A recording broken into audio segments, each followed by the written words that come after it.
Rizal and Gent. Rizal left Brussels for Gent on July 5, 1891. His decision to move to this university city of Belgium was prompted by two reasons, namely cheaper cost of printing in Gent and evade the enticing attraction of Petit Cézanne. It was in the city where Rizal met Jose Alejandrino of Pampanga and Edilberto Evangelista of Manila, who were then studying engineering at the University of Gent. With meager financial resources on hand, Rizal was forced to live in a very cheap boarding house where Edilberto Evangelista lived. With no allowance or earning from his family in Calamba, Rizal practically had to economize on whatever little amount of money he had.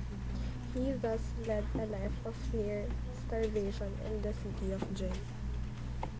A comparison of the Nolly and Philly. These two novels differed in many respects. While Noli Me Tangere is a romantic novel, a work of the heart, and a book of feeling, El Filibusterismo is a political novel, a work of the head, a book of the thought. Another point of the difference between the two novels is in terms of their dedication. While Rizal dedicated the Noli to his motherland, the Fili was dedicated to the memory of Gomborza. In terms of length of the novel, the Noli is longer since it consists of 64 chapters. On the other hand, Fili is shorter as it consists of 38 chapters. One common thread in both the novels is the awakening of the Filipinos to the idea that they belong to one nation, to make them realize they have a motherland to love, whose welfare should be the paramount concern. The synopsis of the El Filibusterismo. It talks about how Simon planned his revolution, how he got caught in his changing of identity, and how his secrets from the past revealed.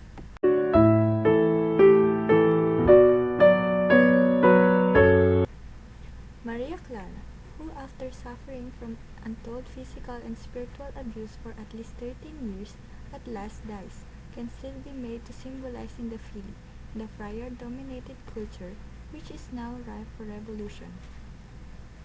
The idealist turned mercenary could be made to represent that portion of Filipino society who have abandoned their noble social ideals and have become thoroughly self-seeking opportunists, serving only the interests of those who have hired them.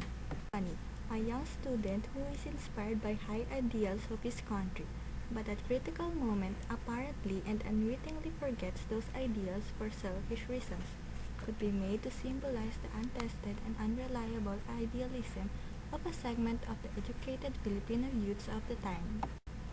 Paulita Gomez, the hapless object of Isagani's affection, a girl who is more free from the fetters of convention than Maria Clara, can be made to represent that portion of Filipino womanhood still half-breed like Maria Clara, which is relatively enlightened but which is itself almost thoroughly bereft of love of country and of desire for the social good. The medical student who, despite the extreme sufferings undergone by his family as a result of clerical perfidy and cruelty, refuses to entertain any revolution, though, even in the face of rampant social injustices, could be made to symbolize the segment of the educated Filipino society which has been so brutalized that it has become insensible to the social welfare. Tente is another young man who has been so disillusioned by the state of affairs he finds himself in as a student, entertains the desire to go abroad. When shown by Simon some signs of a possible uprising, he becomes so frightened that he could not make up his mind whether to join or not join. Persuasively could be made to symbolize those elements of Philippine society which had not yet been infused with the national sentiment or social conscience.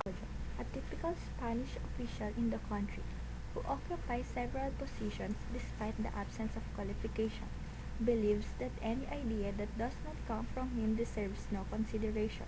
As a character in the Fili, Rizal portrayed him as one who finds pleasure in developing a feeling of inferiority among the people. A victim of land grabbing by the friars, became desperate and joined the outlaws for personal revenge. He died of fever and found no justice in the courts. The message of the Fili. Rizal's message in El Filibusterismo is very clear, that the present system of government in the Philippines, through corrupt officials dominated by the friars, can lead to the downfall of Spain. This point was stressed by Simon in the novel when he said, "What is the man to do when he is denied justice? Take the law into his own hands or wait for Spain to give him rights."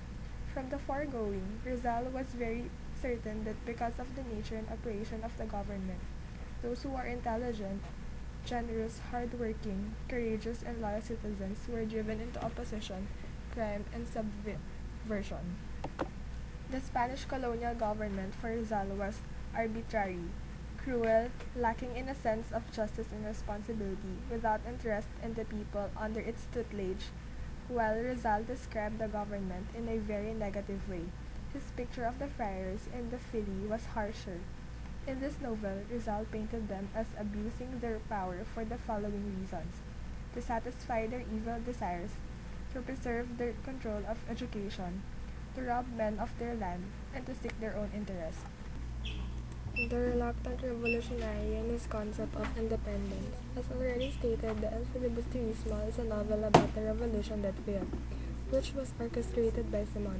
Thus, in the Philippines, he returned to the Philippines for the purpose of undermining the Spanish regime by encouraging corruption in the government, using his wealth and influence, and by fomenting economic distress to prod people to take up arms against the government.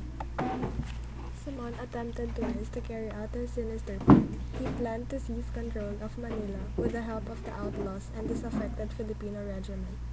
This nonetheless failed as Simon became anesthetized upon learning that Maria Clara died at the nunnery of Santa Clara.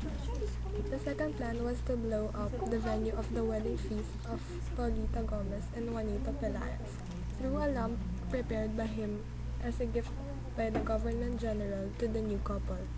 This again did not materialize owing to the intervention of Isagani, who seized the lamp and threw into the sea. Rizal, through Simon, had come to realize that independence was the solution to the miseries of the Filipino under Spanish rule. This point can be gleaned in Simon's exchange of views with Basilio. Rizal after the Philly. After the publication of El Filibusterismo, Rizal no longer shared the view of the reforms, that reforms in the country will be granted by the Spanish government.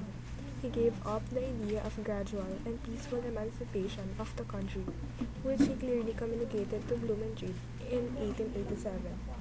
As stressed by Rizal in the aforementioned correspondence, peaceful struggle will just remain a dream, considering that Spain had not learned the lesson of her former colonies in South America.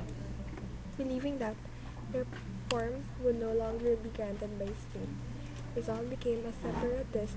As a separatist, he was quite unique, considering that he left to God the attainment of independence.